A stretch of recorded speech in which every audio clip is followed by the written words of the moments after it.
इस बीच बड़ी खबर आपको बता दें, जातीय गणना पर आज पटना हाई कोर्ट का फैसला आ सकता है। बड़ी खबर आपको बता रहे हैं, पटना हाई कोर्ट ने जातीय गणना से संबंधित याचिका पर कल ही सुनवाई पूरी कर ली है। आज सुनाया जा सकता है फैसला। बड़ी खबर आपको बता रहे हैं, जातीय गणना पर आज फैसले का दिन है। हाई कोर्ट में कल सुनवाई पूरी हो गई है। जातीय गणना आर्थिक सर्वेक्षण को चुनौती देने वाली याचिका पर सुनवाई पूरी हो चुकी है। आज इस पर कोर्ट का फैसला आ सकता है। जातीय गणना आर्थिक सर्वेक्षण को चुनौती देने वाली याचिका पर आज फैसला आने वाला है। बड़ी खबर आपको बता रहे हैं, जातीय गणना को लेकर कई सवाल भी खड़े हो रहे हैं।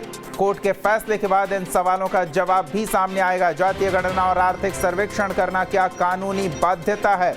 जातीय गणना कराने का अधिकार राज्य सरकार के पास है या नहीं? जातीय गणना से निजता का उल्लंघन हो रहा या नहीं? इन सवालों का भी जवाब कोर्ट के फैसले के बाद स्पष्ट हो जाएगा।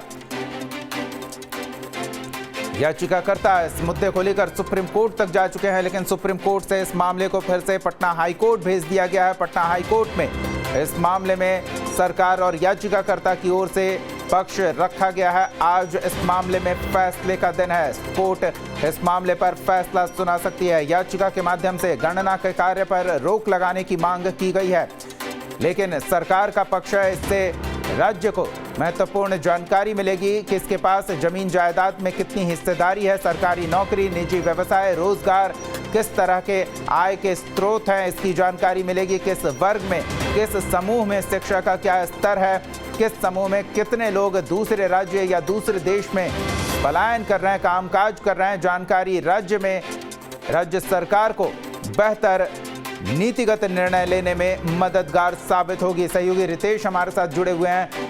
मुद्दा राजनीतिक सुर्खियों का जरूर रहा है, लेकिन आज इस मुद्दे पर कोर्ट में सुनवाई पूरी होने के बाद फैसला आने वाला है। क्या संभावना दिख रही है? याचिकाकर्ता और सरकार की ओर से पक्ष रखे गए हैं। सहयोगी रितेश से जानते हैं किस तरह की संभावना दिख रही है। जी रितेश। देखिए, सबसे बड़ी बात है कि लगातार 2 दिनों तक इस पर बहस चली और उसके बाद अंत में जो बेंच है चीफ जस्टिस का, उसने इस पूरे फैसले को सुरक्षित रख लिया है और आज इस पर हाई कोर्ट अपना फैसला सुनाएगा। लेकिन सबसे बड़ी बात है कि दलील अगर देखा जाए तो याचिकाकर्ता ने भी बहुत ही स्पष्ट तौर पर अपनी बात रखी है। उनके जो वकील हैं उन्होंने जिरह की। इसके अलावा राज्य के जो महाधिवक्ता है उन्होंने भी राज्य सरकार का पक्ष रखा कि जातिगत जनगणना क्यों जरूरी है और जातिगत जनगणना से आने वाले समय में इसके क्या कुछ फायदे हो सकते हैं। कोर्ट ने ये भी पूछा कि क्या ये सिर्फ राजनीतिक फायदे के लिए ये जातिगत जनगणना किया जा रहा है, जिस पर राज्य सरकार ने ये जवाब दिया कि ये राजनीतिक फायदे के लिए नहीं है, बल्कि समाज के वो तबके जिनकी संख्या तो बहुत ज्यादा है लेकिन वो आर्थिक तौर पर उतने संपन्न नहीं है, वो उनकी शिक्षा उस तरह से सुदृढ़ नहीं है, लिहाजा ऐसे तबकों के विकास करने के लिए ये बेहद जरूरी है। लिहाजा सभी पक्षों की, आप सोचिए कि 2 दिन तक लगातार इस पर बहस चली और काफी सारी चीजों को काफी जल्दी किया जा रहा है, क्योंकि 15 मई तक जातिगत जनगणना जो है वो पूरा करने का लक्ष्य निर्धारित किया गया है। ऐसे में आज का वर्डिक्ट बेहद महत्वपूर्ण है।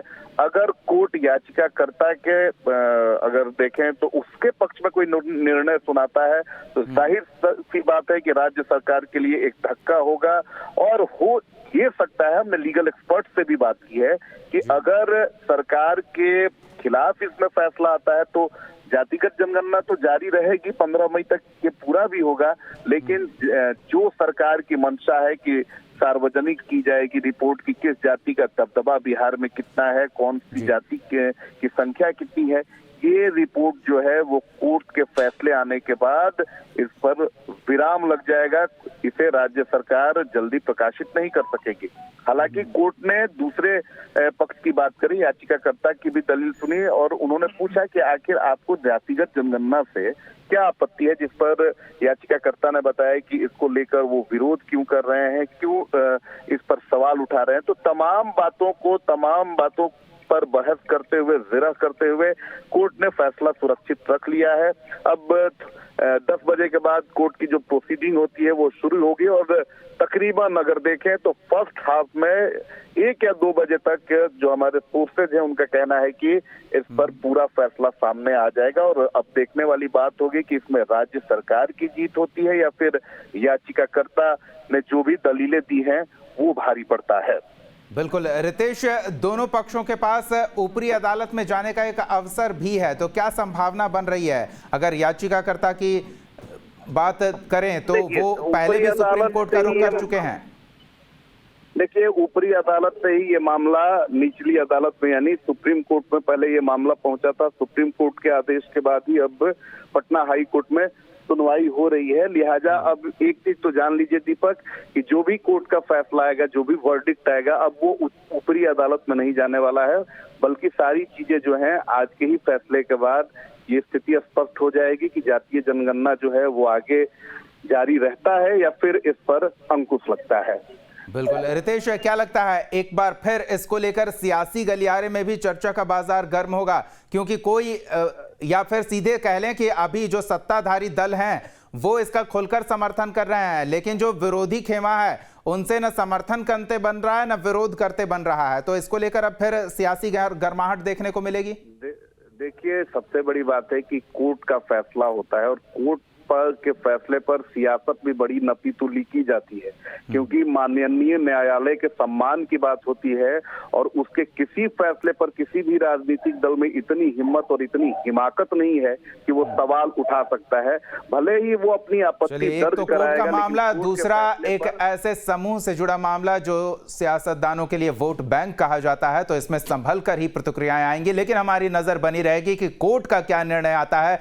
रितेश, इन तमाम बातचीत और जानकारी के लिए धन्यवाद। कोर्ट के निर्णय से जुड़ी हर जानकारी हम अपडेट देते रहेंगे।